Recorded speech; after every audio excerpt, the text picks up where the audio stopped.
আসসালামু আলাইকুম রহমতুল্লাহ বরকাত। প্রিয় দর্শক, আজকে আমরা পবিত্র কুরআনুল কারীমের 30 নম্বর পারার অনেক ছোট্ট একটা সূরা সূরাতুন নাসরি মাদানিয়া, এটা আমরা অনেকেই পারি কিন্তু অনেকেরই অশুদ্ধ থাকে। তাই আমরা অবশ্যই ইনশাল্লাহ এই ভিডিও থেকে সব অশুদ্ধগুলো ঠিক করে নেব ইনশাল্লাহ। তো চলুন শুরু করি। আউ আমি কিন্তু প্রত্যেক ভিডিওতে আউযুবিল্লাহি মিনাশ শাইতানির রাজিম এবং বিসমিল্লাহির রহমানির রহিম এটা অনেক গুরুত্ব সহকারে শিখাই।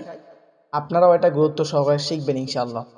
আউযু বিল্লাহি মিনাশ শাইটা শক্ত হবে শাই।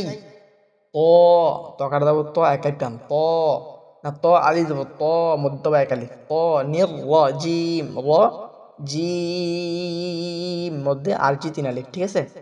বিসমিল্লাহির রহমানির রহিম মধ্যে আর জি তিন আলিফ এটাও।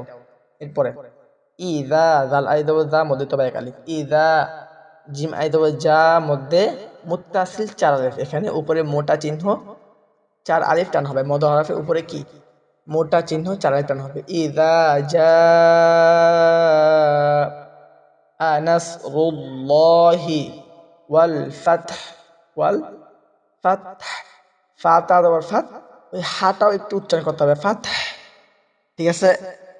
ওয়ারাআইতান নাসা তান নুন আই যাব না মধ্যে তবে এক আলিফ নাসা ইয়াদে কলকলা হবে, হ্যাঁ ইয়াদে খুলুনা লাম হবে শুরু মধ্যে তবে এক আলিফ খুলুনা ফি মধ্যে তবে এক আলিফ দি মধ্যে তবে এক আলিফ ফি দি নিল্লাহি আফ ওয়া জা আফ বললে বাতাস বের হয়, ওয়া বলে ঠোঁটগুলো হয়, ওয়া মধ্যে তবে এক আলিফ আফ ওয়া জিম দুই জবর জান ছিল, যেহেতু আমরা দুই জবরের উপর অক্ফ করছি সেহেতু এক জবরকে ফিরে দিয়ে এক আলিফ টেনে পড়তে হবে। আফ ওয়া জা ফাসাব্বিহ বিহামদি রব্বিকা ওয়াস্তাগফির ফির ফারদে ফির লাস্টে হাঁটা উচ্চারণ করতে হবে ফির।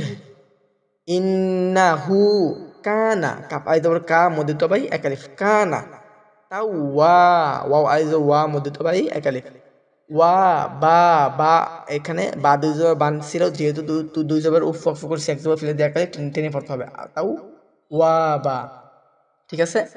তো চলুন এটা আমরা আবারও পড়ি। এবার শুধু আমি পড়বো, আপনারা আমার মুখে মুখে অবশ্যই মুখ মিলাবেন, ঠিক আছে।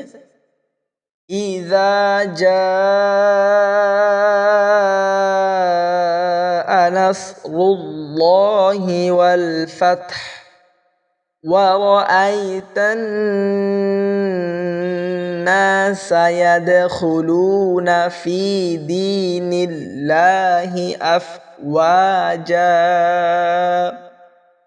فسبح بحمد ربك واستغفر إنه